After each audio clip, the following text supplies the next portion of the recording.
मागील काही दिवसांपूर्वी विरोधी संसदीय विरोधी पक्षनेते खासदार राहुल गांधी यांनी आरक्षण संदर्भात केलेल्या वक्तव्यानंतर वंचित बहुजन आघाडी चांगलीच आक्रमक झाली होती। आरक्षण विरोधात भाजप व काँग्रेस यांची भूमिका एकच असल्यामुळे भविष्यात आरक्षण धोक्यात आहे असे मत वंचित बहुजन आघाडीचे अध्यक्ष प्रकाश आंबेडकर यांनी व्यक्त केले। त्यामुळे आरक्षण वाचण्यासाठी आता वंचित बहुजन आघाडीच्या वतीने संपूर्ण महाराष्ट्रात आरक्षण बचाव जनजागृती रॅली काढणे सुरू झाले आहे। अमरावतीच्या दर्यापूर येथे सुद्धा वंचित बहुजन आघाडीचे जिल्हाध्यक्ष संजय चोरपगार यांच्या नेतृत्वात संपूर्ण जिल्हाभर आरक्षण बचाव यात्रेला सुरुवात झाली आहे।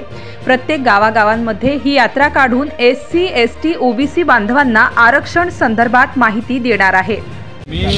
आम्हाला श्रद्धेय बाळासाहेब आंबेडकर यांनी असा आदेश दिला आहे की प्रत्येक जिल्ह्यामध्ये एससी, एसटी, ओबीसी यांचं आरक्षण धोक्यात आलेलं आहे।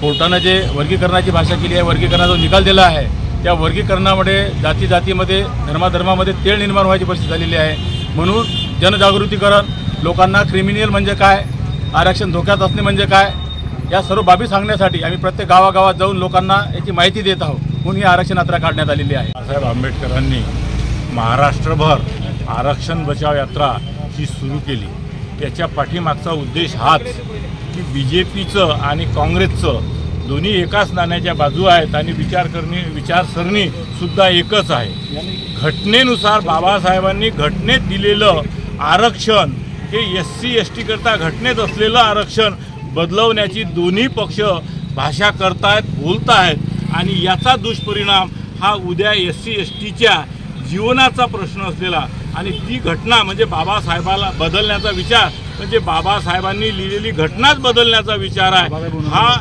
जनतेपर्यंत पोहोचवण्यासाठी वंचित बहुजन आघाडीनं ही आरक्षण बचाव यात्रा काढलेली आहे। आरक्षण बचाव यात्रा वंचित बहुजन आघाडी आयोजित केलेली आहे। आरक्षण बचाव यात्रेचे महत्त्वाचा मुद्दा की गेल्या ऑगस्ट महिन्यात सुप्रीम कोर्टाने एक निर्णय दिला, एससी एसटीचं आरक्षणात उपवर्गीकरण करून क्रिमिनल लावायचं। आणि क्रिमिनल म्हणजे काय तर एक उत्पन्नाची अट राहते, त्या उत्पन्नाच्या अटीबाबतीत अजून सुप्रीम कोर्टाने ते जाहीर नाही केलं की उत्पन्न किती राहील। पण सामाजिक आपण ओबीसी आरक्षणात बाबतीत पाहत होतो 8 लाखापर्यंत जर उत्पन्न ज्यांच्या जवळ आहे, 8 लाखाच्या वरती कोणाला ते क्रिमिनल लागू करणार आहेत। अशी जर अट जर का एससी एसटी जर लागू केली तर आजची परिस्थिती आहे की एससी आणि एसटींसाठी अजून घरकुलांची योजनेसाठी झटपट चालू आहे।